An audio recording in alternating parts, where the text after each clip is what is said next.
ஸ்வேதாஸ் கிச்சனில் Friday vlog பார்க்கலாம் வாங்க.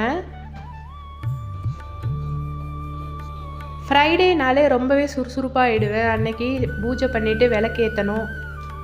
அன்றைக்கி டே ஃபுல்லாக பாசிட்டிவ் வைபாகவே இருக்கும் எனக்கு.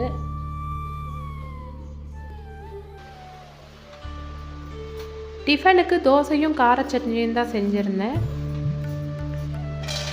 காலேஜுக்கு ராகி சேமியா கொஞ்சமாக அவிச்சு தேங்காய் போட்டு பிரேக்கில் சாப்பிட்றதுக்கு கொடுத்துட்டேன். ராகி சேமியா பேக்கெட்டு 3 வாங்கிட்டு அப்படியே இருக்குது. சரி ஒரே நேரத்தில் செஞ்சால் பிடிக்காதனால அடிக்கடி கொஞ்சம் கொஞ்சமாக செஞ்சு அதை காலி பண்ணிகிட்ருக்கேன்.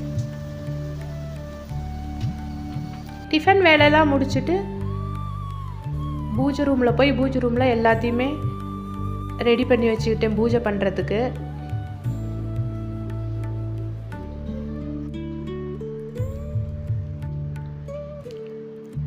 இதை பூஜை ரூம் ரெடி பண்ணுறதுக்கு எப்படியும் ஒரு 1/2 hour ஆகிடும். அதுக்கப்புறம் பூஜை பண்ணுறதுக்கு எப்படியும் 45 minutes ஆகிடும். லஞ்சுக்கு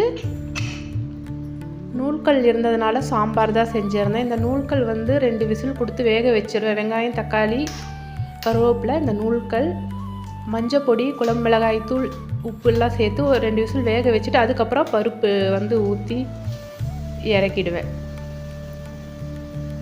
தொட்டுக்கிறதுக்கு பீட்ரூட் பொரியல் தான் செஞ்சுருந்தேன். கத்திரிக்காய் வாங்கியும் அப்படியே இருந்ததுனால கத்திரிக்காய் பொரியலும் செஞ்சுருந்தேன். இந்த சுண்டக்காய் பார்த்தீங்கன்னா சரி ரொம்ப நாள் ஆயிடுச்சு. எங்கள் பெரியம்மா ரொம்பவே நல்ல குழம்பு வைப்பாங்க. நானும் செஞ்சு ரொம்ப நாள் ஆச்சு, நான் வைக்கலான்ட்டு வாங்கிட்டு வந்தேன். அடுத்த நாள் தான் இந்த குழம்பு வச்சேன். எப்படி செய்யறதுன்னு பார்க்கலாம் வாங்க.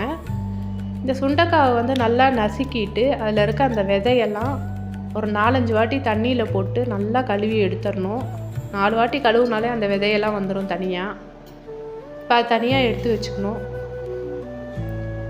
இப்போ ஒரு கடாயில் கொஞ்சம் தாராளமாகவே எண்ணெய் சேர்த்துட்டு கடுகு, உளுத்தம் பருப்பு, கொஞ்சம் வெந்தயம் சேர்த்து சின்ன வெங்காயம் சேர்த்துருக்கேன். ஒரு 10 சின்ன வெங்காயம், ஒரு பெரிய தக்காளி, கருவேப்பிலை, கொஞ்சமாக பூண்டு உரித்து வச்சுருக்கேன். எல்லாத்தையும் நல்லா வதக்கிட்டு இடித்து வச்சுருக்க அந்த சுண்டைக்காவையும் சேர்த்து நல்லா வதக்கிட்டு கொஞ்சம் மஞ்சள் பொடி, குழம்பு மிளகாய் தூள், உப்பு, கொஞ்சம் புளி கரைசல் இதெல்லாம் சேர்த்து தேவையான அளவு தண்ணி ஊற்றி நம்ம உப்பு கார புளிப்பெல்லாம் பார்த்துட்டு இன்னும் கொஞ்சம் தண்ணி ஊற்றி நல்லா குழம்ப கொதிக்க வைக்கணும்.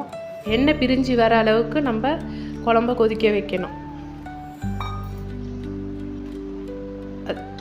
இடையில நம்ம கிளறி விடணும் திறந்து. இப்போ பாருங்கள் குழம்பு நல்லாவே கொதிச்சிருச்சு. இந்த நேரத்தில் கொஞ்சமாக வெல்லம் சேர்த்து இறக்கினா ஒரு சூப்பரான சுண்டைக்காய் காரக்குழம்பு ரெடி ஆகிடும். இந்த சுண்டைக்காய் பார்த்திங்கன்னா கால்சியத்துக்கு ரொம்பவே நல்லது. ட்ரை பண்ணி பாருங்கள். அடுத்த வீடியோவில் பார்க்கலாம்.